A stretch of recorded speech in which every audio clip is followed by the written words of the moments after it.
Hello दोस्तों, स्वागत है आपका हमारे YouTube channel freedom agri classes में। मैं अंकित आज आपको पढ़ाने वाला हूँ। कल का जो टॉपिक था वेदर एंड क्लाइमेट, उसके आगे कि कल अपन ने क्या पढ़ा और आज क्या पढ़ेंगे। तो आज के लेक्चर को शुरू करने से पहले हम देखते हैं आज का मोटिवेशन कोड। तो आज का मोटिवेशन कोड क्या है? जिस काम में काम करने की हद पार ना हो वो काम किसी काम का नहीं। मतलब कि आप काम भी कर रहे हो लेकिन पूरे लगन से नहीं कर रहे, पूरी मेहनत से नहीं कर रहे, तो फिर उस काम को करने का कोई भी अर्थ नहीं है।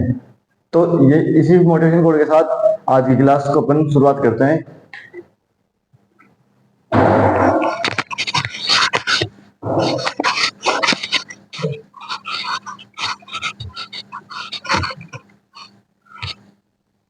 तो कौन सा टॉपिक पढ़ रहे थे अपन कल?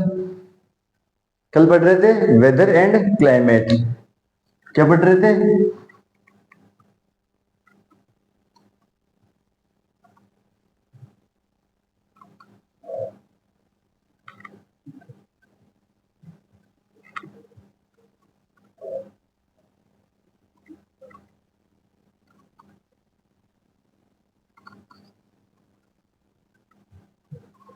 मौसम और जलवायु। तो कल अपन ने क्या क्या देखा? कल देखी थी मौसम की डेफिनेशन, देखी थी मौसम होता क्या है, और हमने कुछ इंस्टीट्यूट्स की बात की थी जैसे WMO, नरसा, इसरो और जैसे IMD। तो अपन ने कल देखा था मौसम। क्या देखा था? मौसम। तो मौसम मैंने क्या बताया था कि होता क्या है?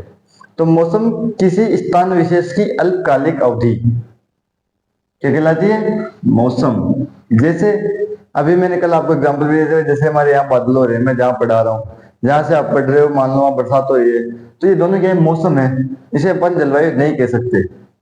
आज बात करेंगे किसकी? जलवायु की। किसकी जलवायु? क्लाइमेट। क्लाइमेट,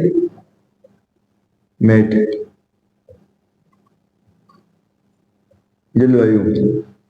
अब ये क्लाइमेट क्या है? English word. क्या है? क्लाइमेट इंग्लिश और जलवायु हिंदी। तो अपन बात करते हैं कि जो क्लाइमेट शब्द है वो किस भाषा से लिया गया है? तो क्लाइमेट शब्द ग्रीक भाषा से लिया गया है। और कौन से वर्ड से? Clima means slope of earth, पृथ्वी की ढलान। तो देखते हैं कि मीन्स क्या है क्लाइमेट। तो जलवायु शब्द ग्रीक भाषा के क्लाइमा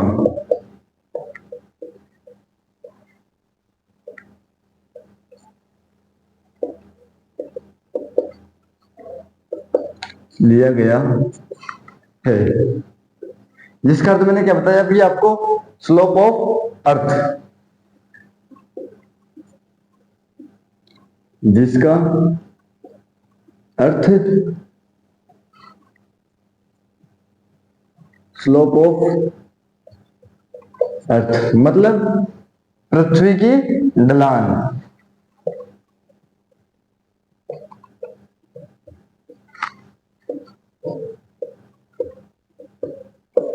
ये तो ये अपने इंग्लिश वर्ड क्लाइमेट की बात। अब करते हैं जलवायु। तो जलवायु क्या है कि जल प्लस वायु। क्या दिख रहा है इसमें? जल दिख रहा है और वायु दिख रही है। तो जल और वायु होता क्या है? तो जल का मतलब तो जैसे नमी हो गई, बारिश हो गई।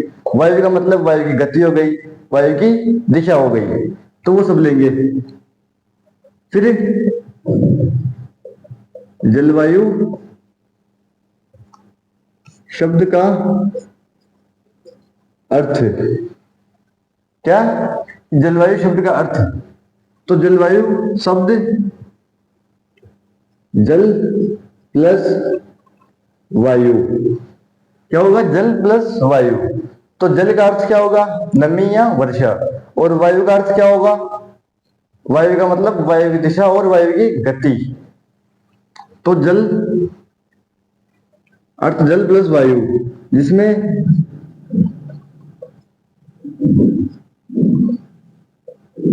जल बराबर नमी या वर्षा व वायु बराबर वायु की दिशा या गति। वायु की दिशा या गति। क्या देखा अपन ने, जलवायु शब्द का अर्थ जल प्लस वायु, जल का मतलब नमी या वर्षा और वायु का मतलब वायु की दिशा या वायु की गति। तो ये वो अपना जलवायु शब्द का अर्थ। अपन ने क्या देख लिया, जलवायु। तो और इसमें अपन ने क्या देखा कि जलवायु शब्द ग्रीक भाषा के क्लाइमा से लिया गया है, जिसका अर्थ स्लोप ऑफ अर्थ। क्या होता है स्लोप ऑफ अर्थ, यानी कि पृथ्वी की ढलान,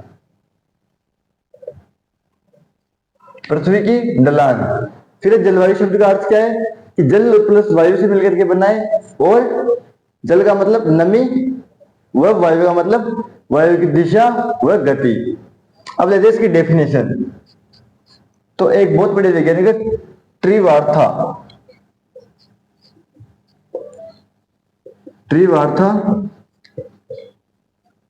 के अनुसार क्या लेंगे डेफिनेशन, किसके अनुसार, त्रिवार्था के अनुसार। तो होती क्या है जलवायु, अपनी जलवायु क्या होती है। तो त्रिवार्था के अनुसार क्या है कि दिन व रात के मौसम के योग का समन्वय या समन्वयीकरण क्या कहलाता है, जलवायु।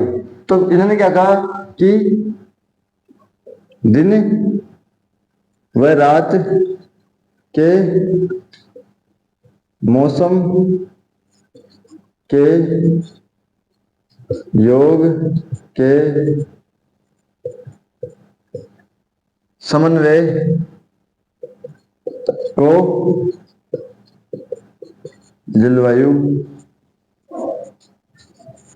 कहते हैं। तो किसके अनुसार देखिए अपन ने, त्रिवार्था के अनुसार क्या देगी कि दिन व रात के मौसम के योग के समन्वय का मतलब कि संबंध की क्या है, क्या क्या है थे। जैसे दिन का मौसम कैसा था, रात का, तो इन दोनों की योग के औसत या समन्वय को क्या कहते हैं, जलवायु कहते हैं। तो और इसके अंदर क्या लेंगे कि दीर्घ क्षेत्र, दूसरी डेफिनेशन क्या लेंगे, दीर्घ क्षेत्र में दीर्घ अवधि के मौसम के योग को क्या कहते हैं, जलवायु। तो दीर्घ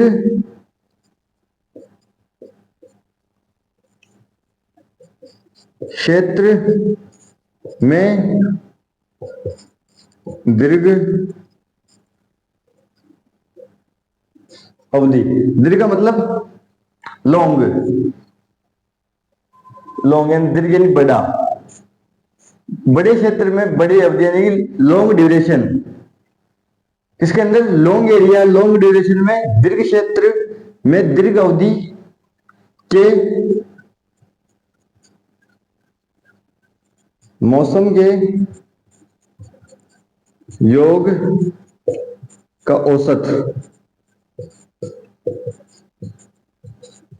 जलवायु कहलाता है। दूसरी डेफिनेशन कह रही है कि दीर्घ क्षेत्र में दीर्घ अवधि के मौसम का योग का औसत क्या कहलाता है, जलवायु। फिर अब दीर्घ अवधि, दीर्घ क्षेत्र क्या है कि दीर्घ अवधि का मतलब तो बहुत लंबा समय। अब वो बहुत लंबा समय कई साल भी हो सकते हैं, कई महीने भी हो सकते हैं, लेकिन दिन नहीं होंगे, क्योंकि इसमें दीर्घ अवधि की बात हो रही है। तो महीने हो सकते हैं, जैसे 6 महीने से ऊपर, 12 महीने से ऊपर। और दीर्घ साल होंगे, तो जैसे 1 साल, 12 साल, 30 साल, 31 साल, तो वो दीर्घ अवधि। तो WMO क्या है, WMO वर्ल्ड मीटियोरोलॉजी ऑर्गेनाइजेशन। इसका मुख्यालय कहाँ है, जिनेवा स्विट्जरलैंड। स्थापना 23 मार्च 1950। तो WMO का जिनेवा स्विट्जरलैंड, क्या है, वर्ल्ड मीटियोरोलॉजिकल ऑर्गेनाइजेशन। तो इसके अनुसार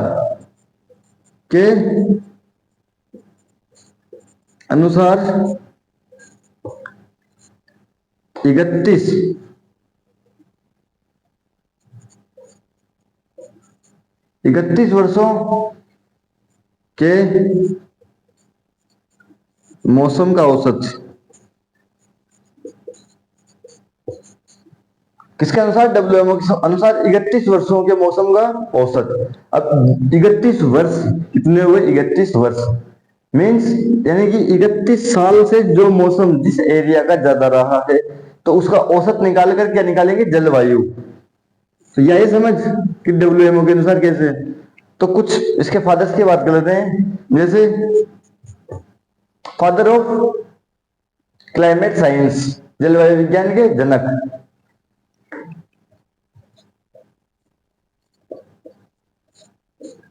जलवायु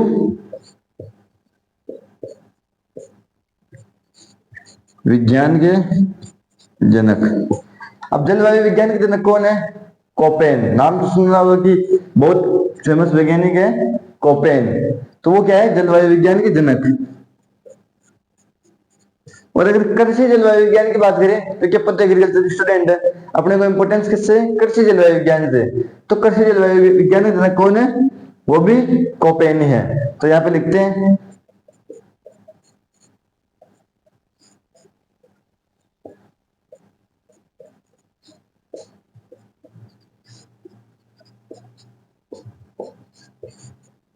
कृषि जलवायु विज्ञान के जनक। तो क्या बताया मैंने, कौन है, कोपेन। कौन है, Koppen.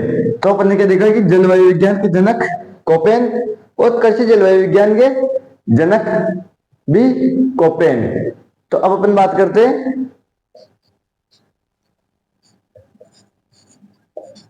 Father of scientific climate. तो अब किसकी बात करते हैं, फादर ऑफ साइंटिफिक क्लाइमेट। ये तो कौन थे, सिर्फ फादर ऑफ क्लाइमेट। लेकिन अब साइंटिफिक, साइंटिफिक का मतलब वैज्ञानिक तरीके से स्टडी। वैज्ञानिक समझते हो कि उसी चीज पर फुल स्टडी करना, वैज्ञानिक स्टडी। तो कौन है, रेड बायरसन। कौन है, रेड बायरसन।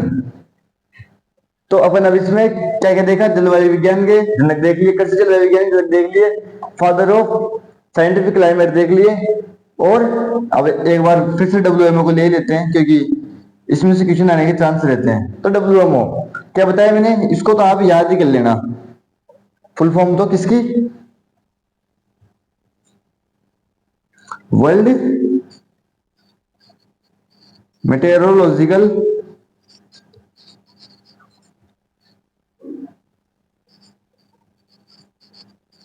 ऑर्गेनाइजेशन। क्या है, वर्ल्ड मेट्रोलॉजिकल ऑर्गेनाइजेशन। कहाँ है इसका मुख्यालय,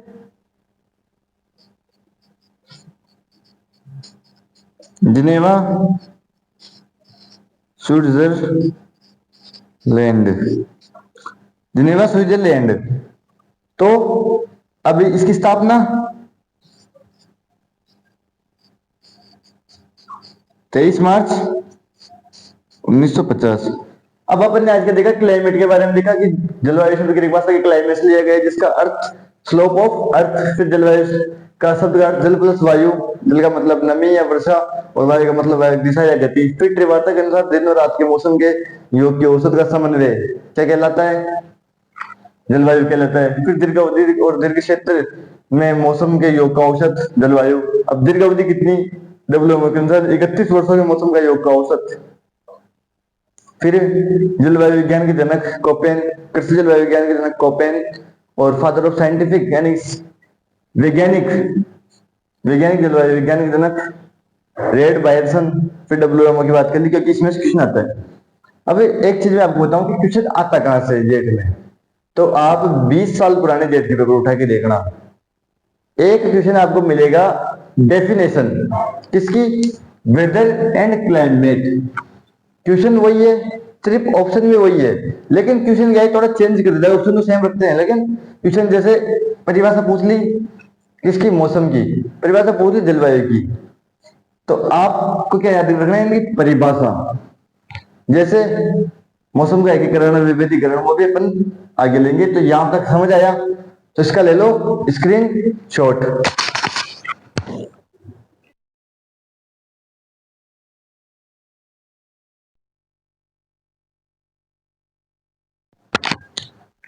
अब वो कर लिया note down.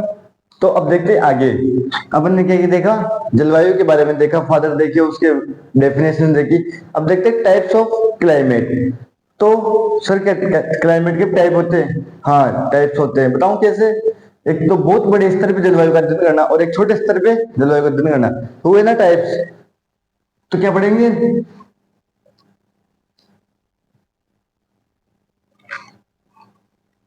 Types of climate. अब कितने टाइप्स के होते हैं? दो। मैंने क्या कहा है कि अभी बता दिया मैंने बात बात में कि कितने, एक तो बड़े स्तर पे और एक छोटे स्तर पे। तो कितने प्रकार के? Two types. कितने? Two types. क्या होते हैं टू टाइप्स के? Climate. Types of climate two types कौन कौन से?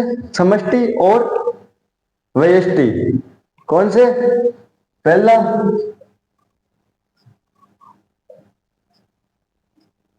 व्यष्टि जलवायु,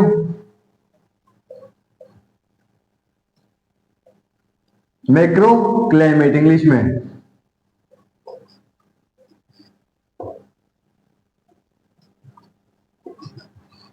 मैक्रो क्लाइमेट।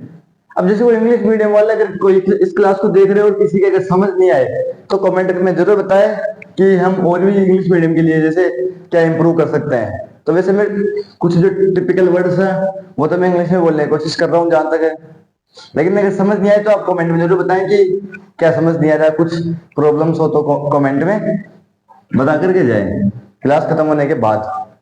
तो अब इसमें क्या है? वेस्ट जलवायु।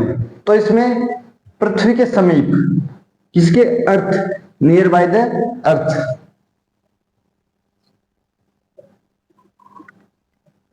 पृथ्वी के समीप पादप फसलों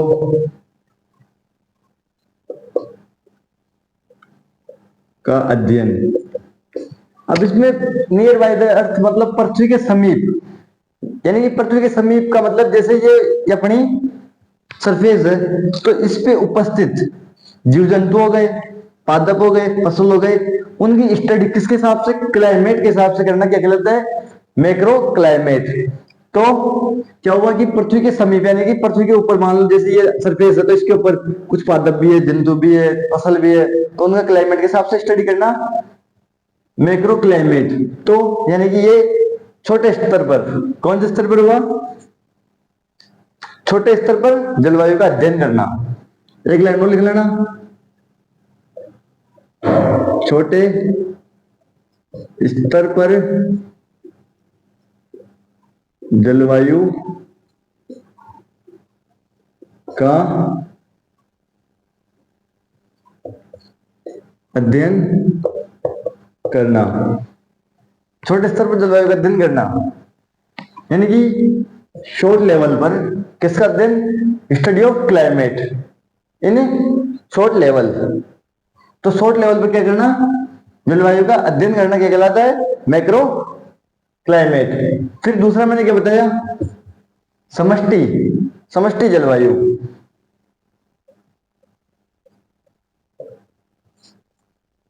समष्टि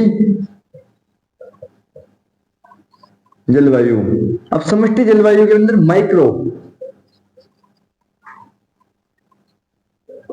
माइक्रो क्लाइमेट। अब इसमें तो क्या कह रहे थे? सरफेस, क्या है? अर्थ सरफेस, इसके ऊपर रहने वाले जीव जंतु स्टडी कर रहे थे, लेकिन अब इसमें क्या करेंगे? सरफेस से थोड़ी ऊंचाई पर, थोड़ी ऊंचाई पर क्या है? वायुमंडल। क्या है? वायुमंडल। तो उसकी स्टडी करना क्या कहलाता है?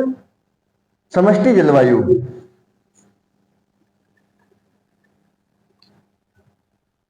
क्या कहलाता है? पृथ्वी से, पृथ्वी की सतह से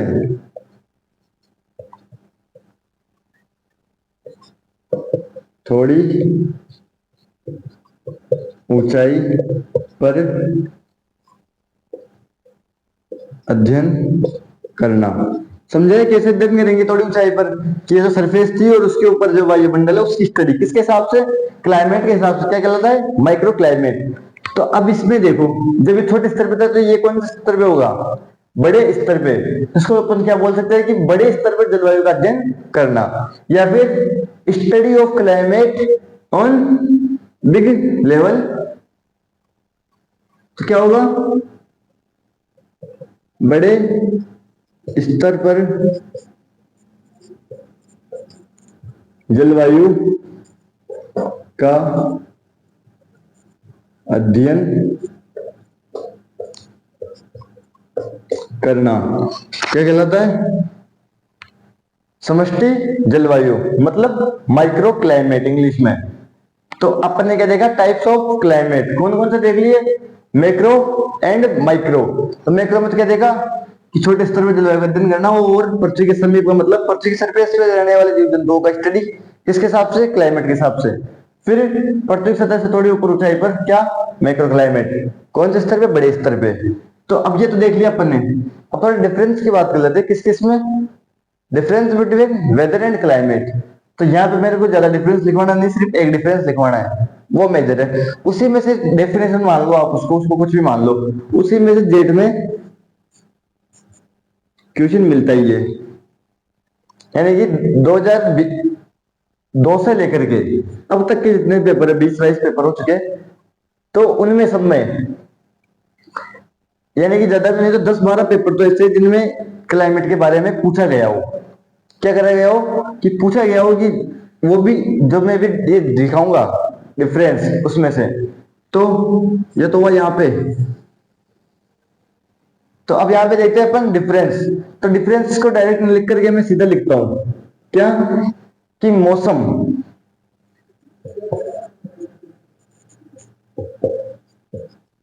जलवायु का सूक्ष्म रूप है तथा परिवर्तनशील है। क्या है, मौसम जलवायु का सूक्ष्म रूप तथा परिवर्तनशील है। फिर जलवायु की बात करते हैं।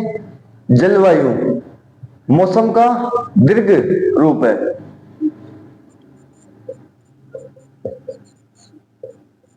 जलवायु मौसम का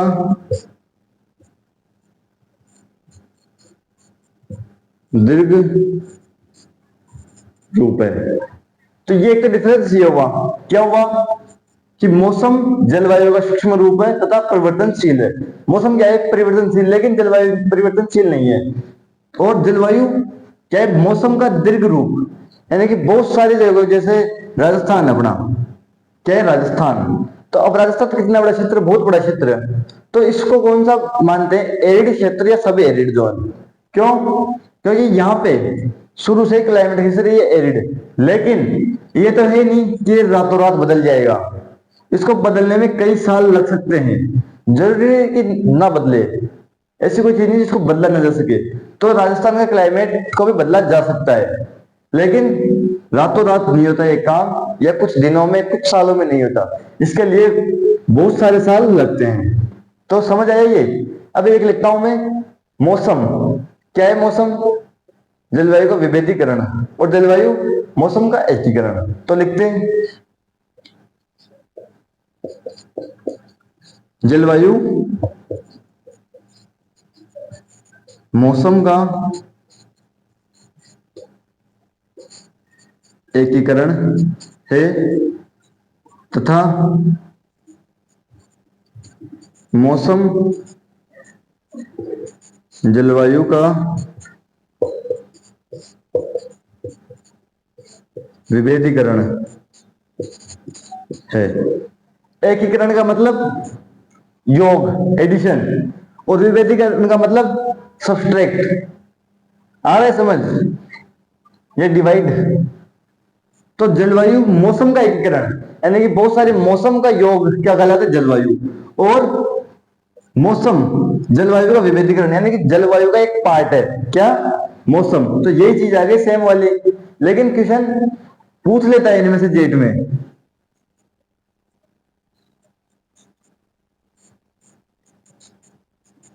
फिर स्टार लगाना ना इसके डिफरेंस के, ये क्वेश्चन पूछ सकता है कभी भी। तो यह है समझ की टाइप्स ऑफ क्लाइमेट और यह डिफरेंस बिटवीन मौसम एंड जलवायु। अब बात करते हैं factors affecting climate and weather. क्या है कि मौसम और जलवायु को प्रभावित करने वाले कारक। मौसम व जलवायु को प्रभावित करने वाले कारक। अब मैंने कल भी समझाया था आपको एक चीज की कल की क्लास में, और जैसे मैंने सोइल ओजोन पढ़ाया तो उस क्लास में समझाया था कि कारक क्या होते हैं, प्रभावित क्यों करते हैं वो। कि प्रभावित करने वाले कारक का मतलब अगर वो कारक होंगे तो मौसम और जलवायु में डिफरेंस होगा, मौसम चेंज होता रहेगा और जलवायु भी चेंज होती रहेगी। तो पहला कारक क्या है, सोलर रेडिएशन, सौर विकिरण।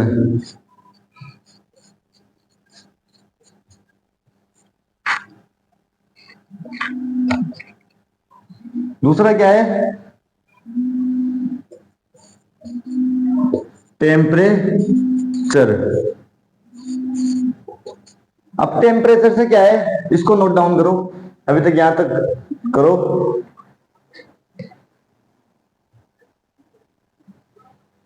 तो टेम्परेचर, टेम्परेचर से क्या है, तापमान। तापमान क्या है, प्रभावित करने वाला कारक। तीसरा वायुमंडलीय आर्द्रता, एटमॉस्फेरिक ह्यूमिडिटी इंग्लिश में, ये प्रभावित करने वाली कारक है। तो अभी तक अपन यही सिर्फ इनका नाम लिखेंगे, 7 कारक है ये। कल से इनको क्या करेंगे, एक एक को लेंगे कि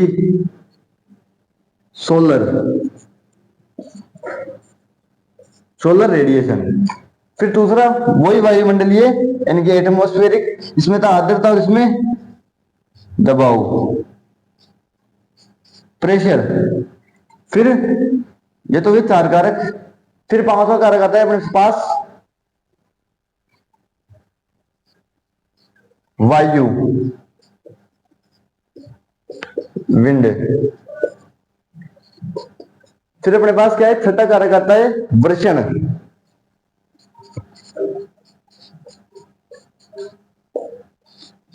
प्रिसिपिटेशन।